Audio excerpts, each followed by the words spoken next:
तो देखो मॉर्निंग वाली क्लास में अपन ने ये टॉपिक स्टार्ट किया था और इसमें ये इक्विवेलेंट सर्किट बना लिया था। इसमें आर ई अपने पास इमिटर रेजिस्टेंस है, आर सी कलेक्टर रेजिस्टेंस है, आर टी एच हमने एक इक्विवेलेंट रेजिस्टेंस निकाला था जो आर वन और आर टू से मिलके बना हुआ था। इसको मैं बना देता हूँ। ये पहले की स्थिति में कुछ ऐसा था भाई,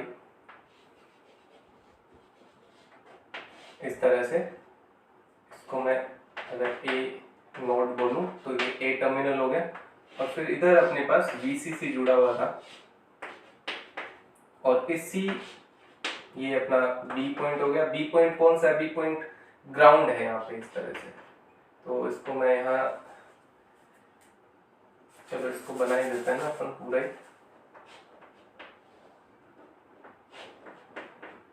तो ये दूसरा पॉइंट हो गया, ठीक है।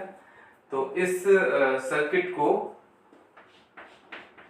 जो पहले ऐसे था, अब इसको अपन ने ऐसा बना दिया। ओके, कोई इश्यू नहीं। ये ग्राउंड है भाई, ये वाला है, ठीक है। कोई बहुत ज्यादा दिक्कत नहीं आनी चाहिए इसमें। आपको समझ में आ गया वही समझाने के लिए किया है सर। पहली क्लास में तुम सब लोग थे ही, वैसे कोई इश्यू नहीं है। कोई दिक्कत हो तो कल पूछ लेना। तो ये अपने पास हो गया यहाँ VTH, ठीक है। अब इनपुट में KVL लगाते हैं अपन। सारा काम KVL का ही है। KVL फर्स्ट अपन इनपुट में लगा देते हैं। इनपुट में लगाएंगे तो अपने पास देखो यहाँ पे सबसे पहले VTH आएगा। तो VTH will be equal to current flow IB, किसमें से? RTH में से, प्लस दूसरा वोल्टेज ड्रॉप हो रहा है VBE पे। ये जो यहाँ पे जंक्शन है, इस जंक्शन पे VBE ड्रॉप हो रहा है, VBE। फिर ये वाला सर्किट, ये वाला ब्रांच, और इस ब्रांच में है IE RE, ठीक है। एंड देन इसको सॉल्व किया था अपन ने। IE को यहाँ पे लिख दिया था बीटा प्लस 1 IB, तो ये हो गया RTH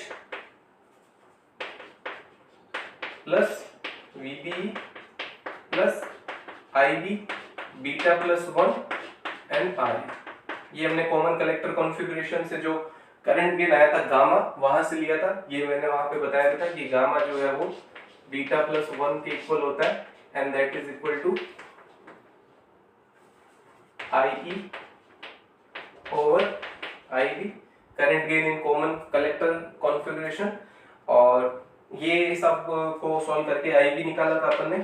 तो IB अपने पास आया था finally VTH minus VBE upon RTH plus RE beta plus 1 कर दो चाहे, और इसको अप्रोक्सीमेशन में अपन ने लिख दिया था VTH माइनस VBE को हटा दिया था।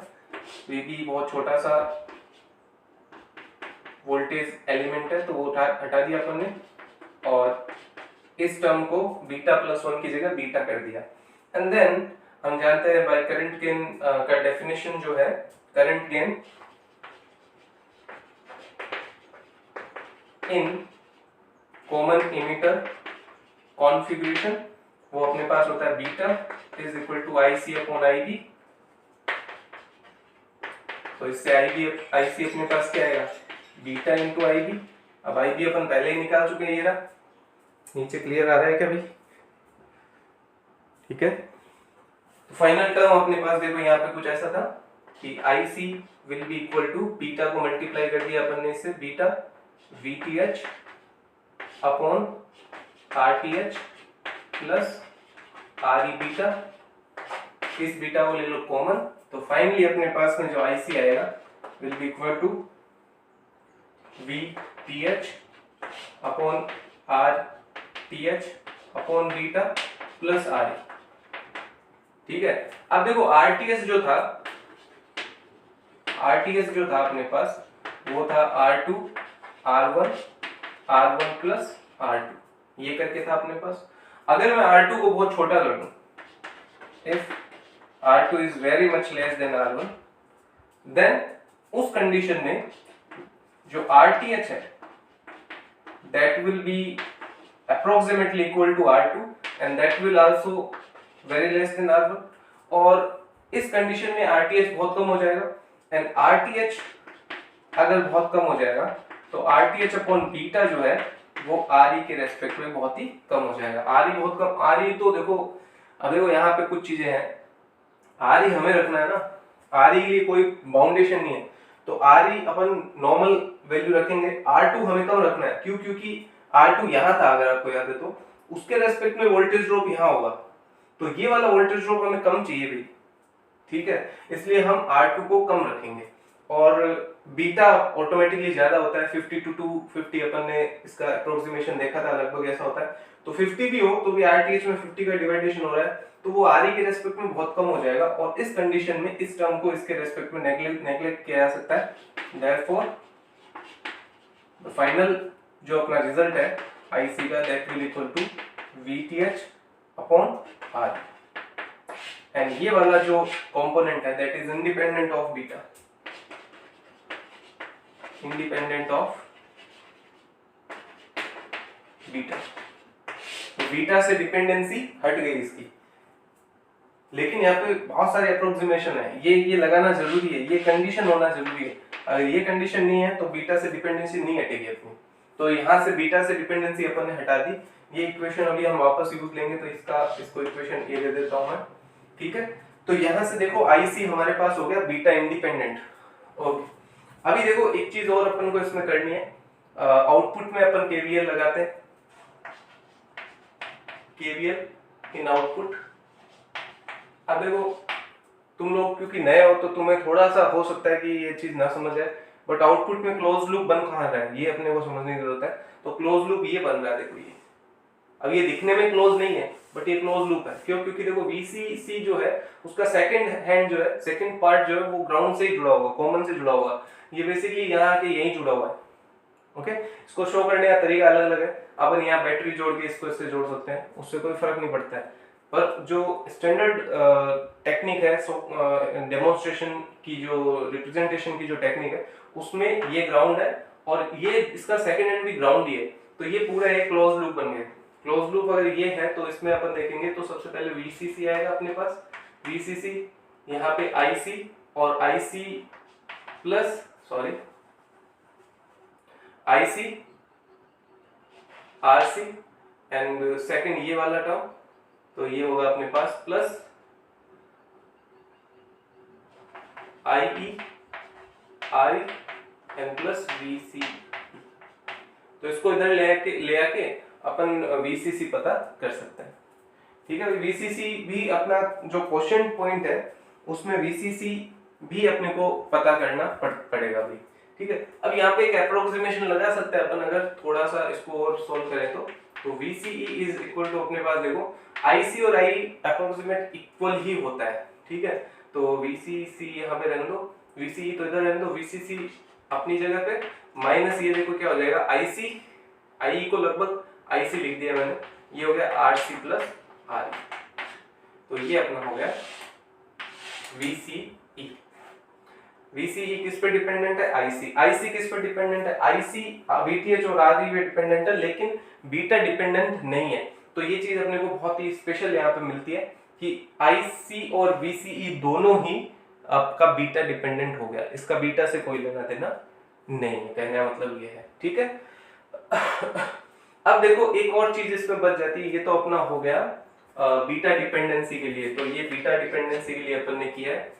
एंड देन अपन बात करते हैं बायस्टेबिलिटी की, या स्टेबिलिटी कांस्टेंट की, स्टेबिलिटी कांस्टेंट कोफिशिएंट बोला था शायद इसको, तो स्टेबिलिटी कोफिशिएंट जो था S is equal to beta plus 1 over 1 minus beta DIB over DIC, पता है कि ऐसा एक आया था,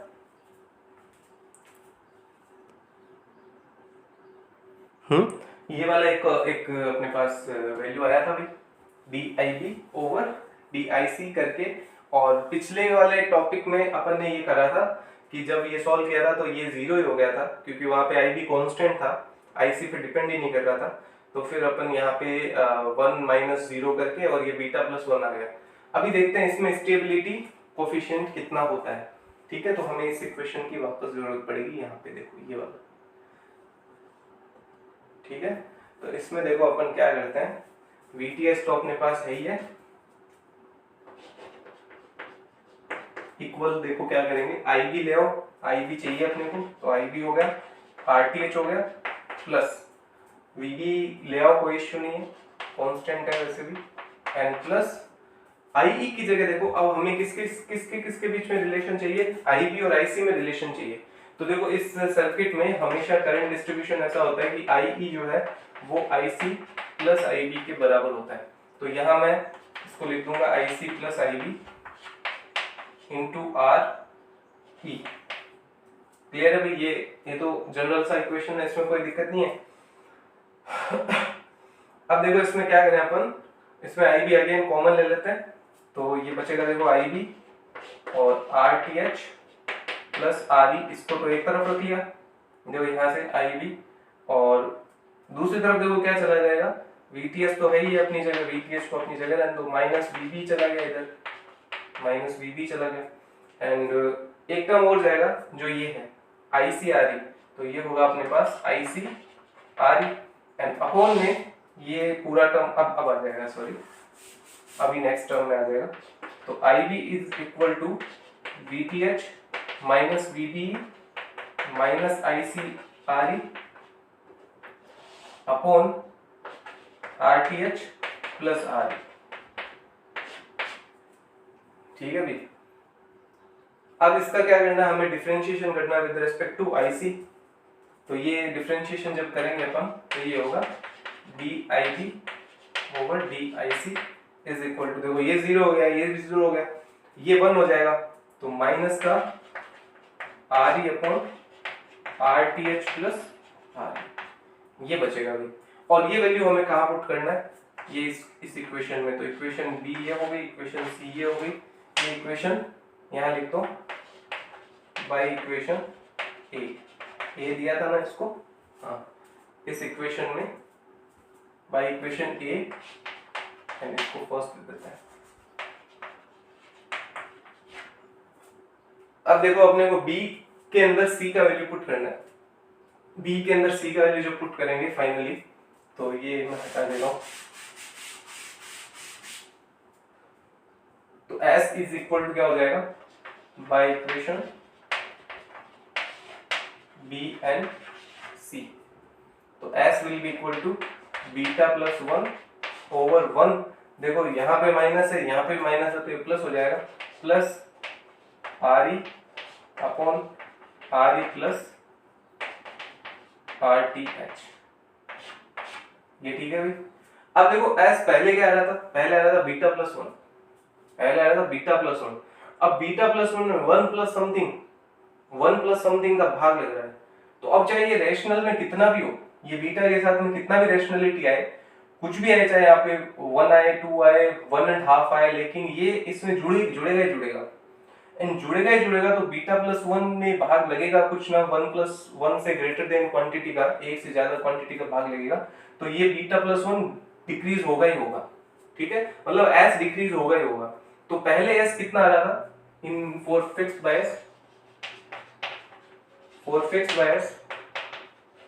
S was equal to beta plus 1, and for self bias, इसको सेल्फ बायस बोला था ना अपन ने सुबह की क्लास में, तो सेल्फ बायस ये चाहे वोल्टेज डिवाइडर बायस बोल दो या सेल्फ बायस कर दो, S is less than beta plus 1, ये कम हो गया ना, अब कितना कम हो गया कितना नहीं हो गया, वो चीज तो डिपेंड करेगी कि बीटा आप रखो, RE रखो, RE प्लस RTH रखो, R1 R2 RE and beta, इन सब के वैल्यू रखो, तब आपको पता चल जाएगा कि कितना कम है, लेकिन कम है, तो S आपका कम हो गया, स्टेबिलिटी कोफिशिएंट कम हो गया, मतलब स्टेबिलिटी बढ़ के आएगी।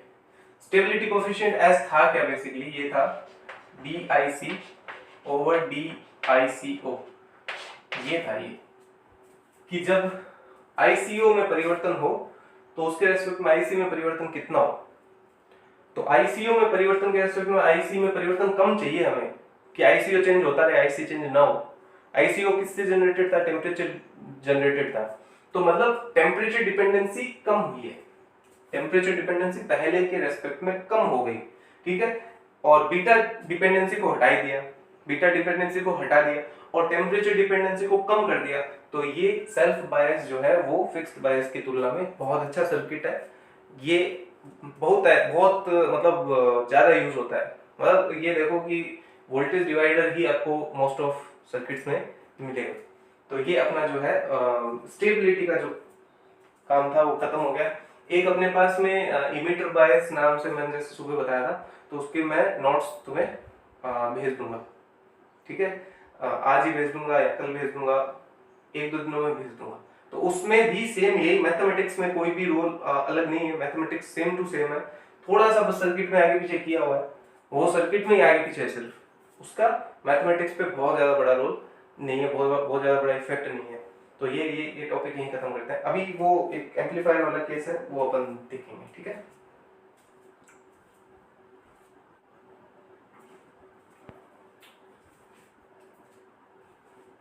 तो देखो नेक्स्ट अपन अब देख रहे हैं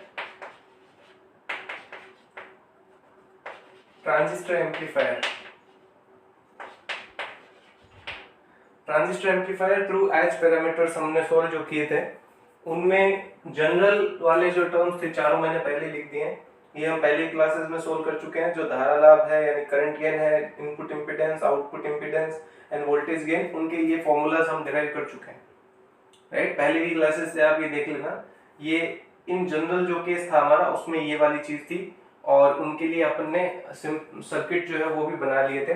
ये सर्किट मैं नहीं बनाऊंगा, मैं जो अपना एक जनरल वाला नहीं, एक पर्टिकुलर वाला सर्किट अपना बना दूंगा।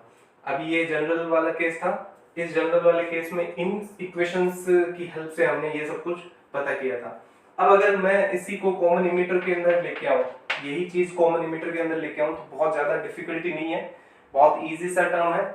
जहां जहां भी ये आ रहा है आपके पास एच पैरामीटर्स आ रहे हैं, तो आपको पता है कॉमन इमीटर जैसे ही अपन जाते हैं तो एच पैरामीटर्स में सिर्फ इतना सा चेंजमेंट हो जाता है कि एफ है तो एफ के आगे ई लगा दो, ओ है तो ओ के आगे ई लगा दो, आर है तो आर के आगे ई लगा दो, आई के आगे ई लगा दो, तो यही आपके पास बन जाएंगे। तो यही फॉर्मूला रहेगा, सिर्फ बदलाव क्या आएगा अपने पास, ये हो जाएगा एच एफ ई upon 1 plus H note E R. तो यहाँ पे ई लग गया, ये इसका फॉर्मूला हो गया। इसी तरह से ये क्या हो जाएगा, H I E minus H R E H F O R L upon 1 plus H O E R L. इस तरह से ये क्या बन जाएगा अपने पास, H F E R L upon H I E plus del H E, लिख दो यहाँ पे भी डेल एच ई और आर एल। इसी तरह से ये हो जाएगा R S plus H I E upon H O E R S plus del H. ये लो, ये कॉमन इमीटर के लिए हो गया।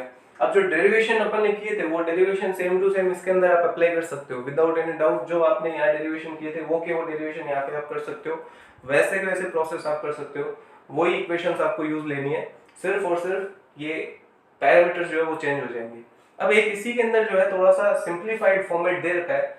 सिंप्लीफाइड फॉर्मेट में क्या है वो मैं आपको इन शॉर्ट समझा देता हूँ, फिर आप उसको खुद से कर लेना, हो जाएगा, बहुत ईजी है, आराम से हो जाएगा। जैसे यहाँ पे अगर अपन कहेंगे कि एच ओ ई जो है बहुत ही कम हो, लेट सपोज जो हम मानेंगे आगे, तो एच ओ ई के कम हो जाने पे यहाँ पे ये एच एफ यू हो जाएगा। तो फॉर सिंप्लीफाइड व्यू जो है इसका, सिंप्लीफाइड व्यू में अपने को यहाँ पे इसको अप्रोक्सीमेटली एच एफ ई लिख देना है। यहाँ पे अगेन अपन ये जीरो कर देंगे, और एक चीज और जीरो करनी है अपने को, यहाँ पे ये एच आर ई भी जीरो करना है। तो कुल मिला के ये जो है वो अप्रोक्सीमेटली आपके पास एच आई ई हो जाएगा। और यहाँ पे अगर अपन देखेंगे तो ये क्या है, वोल्टेज गेन है ना अपना, हाँ, तो इसमें डेल एच ये वाला अगर अपन जीरो कर दें तो ये अप्रोक्सीमेटली हो जाएगा, माइनस है ना यहाँ पे, हाँ, तो माइनस हुई, तो ये हो जाएगा H F E upon H I E into R L. और ये जो है इसमें एच ओ ई भी जीरो हो जाएगा, ये भी जीरो हो जाएगा, तो ये अप्रोक्सीमेटली हो जाएगा इन्फिनिटी। ये इसका सिंप्लीफाइड फॉर्मेट है।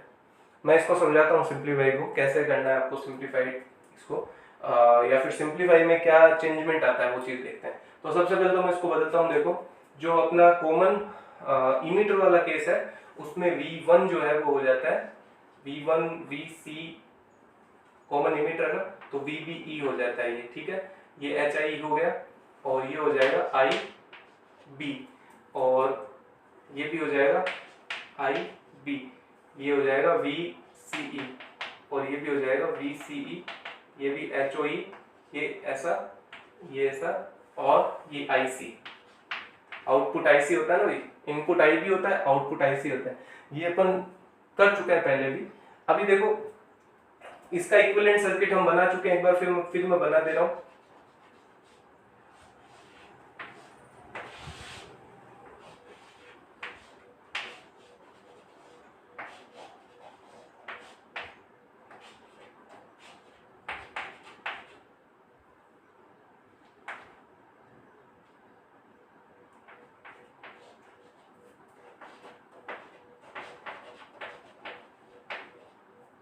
स्मॉल में है ये वोल्टेज सोर्स है, ये करंट सोर्स है, इसका वैल्यू है HRE एंड VCE और इसका है HIE और यहाँ से करंट फ्लो रही IB और ये करंट है IC, ये है HOE, दिख रहा होगा भाई, सेकंड थोड़े से छोटे हैं बट मैनेज करना भी इसको। ये वाला है HFENI ऐसा, ठीक है। ये इसका इक्विवेलेंट सर्किट। अच्छा ये क्या बच गया, ये है RL और ये आउटपुट हो गया। अब इसका सिंप्लीफाइड सर्किट जो है उसके लिए क्या करना है आपको, देखो सिंप्लीफाइड सर्किट जितने भी आप बनाओगे आगे, जैसे ये कॉमन इमीटर मैंने आपको आज ही सुबह कहा था, कॉमन इमीटर पे विशेष फोकस करना है आपको। Common base secondary and common collector को जस्ट एक बार रीड कर लेना, एक बार समझ लेना, अगर हो पाता है, अगर जितना हो पाता है उतना कर लेना। कॉमन कलेक्टर की कैरेक्टरिस्टिक तक तो आपको करना ही चाहिए, कैरेक्टरिस्टिक रियल में इंपॉर्टेंट है। इसके बाद में जब अपन ट्रांजिस्टर एम्पलीफायर पे आ जाते हैं तो एम्पलीफायर में कॉमन इमीटर ही यूज में आता है। आगे जब अपन coupled oscillator coupled transistor amplifier पढ़ेंगे, कैस्केड पढ़ेंगे, RC coupled oscillator, coupled transistor amplifier पढ़ेंगे, RC कपल्ड एम्पलीफायर पढ़ेंगे, तब मैं ये चीज अपन डिस्कस करेंगे कि क्यों कॉमन इमीटर ही यूज में लिया जाता है, लेकिन कॉमन इमीटर ही यूज लिया जाता है, ठीक है। और ये आपका है कॉमन इमीटर में भी और कॉमन बेस में भी, दोनों में सेम ही प्रोसीजर होगा। कॉमन बेस करते हैं यहाँ FB हो जाएगा, OB हो जाएगा, RB हो जाएगा, इन सब कुछ सब ऐसे कैसे हो जाएगा।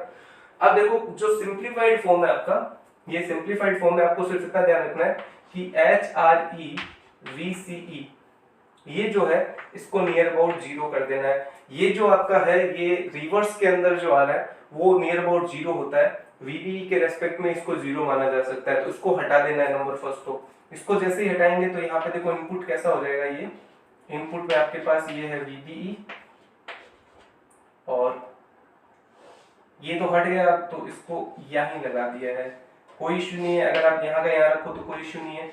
ये हो गया HI और ये हो गया IB, तो ये इनपुट के अंदर हो गया आपके पास। आउटपुट में आपको क्या करना है, आउटपुट में इसको हटा देना है, HOE को। HOE को जब आप हटा दोगे तो यहाँ पे करंट सोर्स बच जाएगा, that is HFE and IB। RL तो हटेगा नहीं, RL तो RL की जगह रहना है जरूरी, RL के बिना तो कुछ भी नहीं है भाई। तो VCE और इधर हो गया आपके पास IC, बस ये सर्किट बन गया, ये सिंप्लीफाइड सर्किट बन गया। तो वहां क्या हटाना है आपको, HOE को टेंड्स टू 0 करना है, ठीक है, और इसको लगभग 0 कर देना है। तो ये जो आपकी इक्वेशंस है वो इक्वेशंस क्या बन जाएगी, देखो VBE is equal to HIE into IB बन जाएगी नंबर फर्स्ट, और दूसरा IC जो है वो near about HFE into IB बन जाएगी। ये आपकी जो दोनों इक्वेशंस हैं। अब एक मैं निकाल के बता देता हूँ अभी का अभी, जैसे ये वाला टर्म है तो ये क्या बता रहा है अपने को, IC और IB में रिलेशन बता रहा है। और अभी हमने थोड़ी देर पहले शायद ये बात की थी कि जो करंट गेन होता है, करंट गेन वो आउटपुट ओवर इनपुट होता है। तो output IC over input IB, जब उस इक्वेशन से देखेंगे तो अपने पास क्या मिलेगा, HFE के बराबर, और यही देखो यहाँ पे आ रहा है। तो अब वो के वो प्रोसीजर जो हमने इनको निकालने के लिए किए थे, अगर आप इनके साथ करोगे तो आपको ये सारे वैल्यूज मिल जाने लास्ट में, ठीक है। और अगर आप ये इसके साथ पूरा प्रोसीजर वापस नहीं करना चाहते तो आप इन दो चीज को ध्यान रखें कि एच आर ई को 0 करना है, एच ओ ई को 0 करना है।